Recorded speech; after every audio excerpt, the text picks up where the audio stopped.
Hello everybody, welcome back to a brand new park review. Today I'll be talking about a park I thought was extraordinarily underwhelming.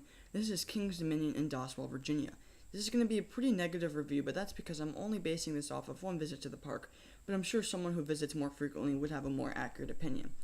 Starting off with this park's location, it's only about a 30-minute drive from Richmond, which is your biggest city in Virginia, so you do get some bigger crowds, but the park is pretty accessible, and the parking lot and road to get there is pretty standard. The park isn't located by a road or anything, so it's just kind of in a field, so they do have room to expand. This park's layout is pretty normal. There are a couple of quirks. For instance, the two best roller coasters are both in the left and right corner of the park, which I thought was kind of weird. Speaking of the coasters, you have Intimidator 305, which is a world-class Intamin Giga coaster. Then you have Twisted Timbers, which is the new for 2018 hybrid coaster. In your third place, you have Dominator, which is a bean and floorless. They also have Volcano, which is an Intimate Impulse coaster, but that's been down for so long that no one really knows what's up with it. And then you have your classic wooden coaster, which is Grizzly, your classic wooden racing coaster, Racer 75, and then of course you have a few kiddie coasters, clone coasters, and a few others which aren't worth mentioning. So the lineup is pretty weird, because you'll notice that they don't have a hyper coaster, but they have a Giga, and they're also the first park to have both a Rocky Mountain construction coaster and a Giga, which is a huge draw for a ton of people. They also have 3 launch coasters, which I think is really ironic.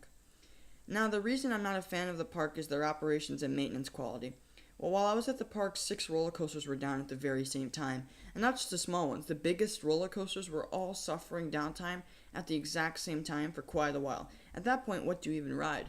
Twisted Timbers was down all day and opened up for 3 rides at night, and luckily I was on one of those 3 rides, and Intimidator 305 was sort of on and off. The Flight of Fear was down all day until around 3 o'clock, so maintenance at this park is downright awful. I was thinking that it could have been since I went in May, but I went to 3 other parks from the Cedar Fair chain in that same week, and those parks didn't have any sort of issues. Not to mention that the roller coasters that were open were all only running 1 train, with the exception of Dominator and Flight of Fear, but everything else ran 1 train, and that is of course with painfully slow operations.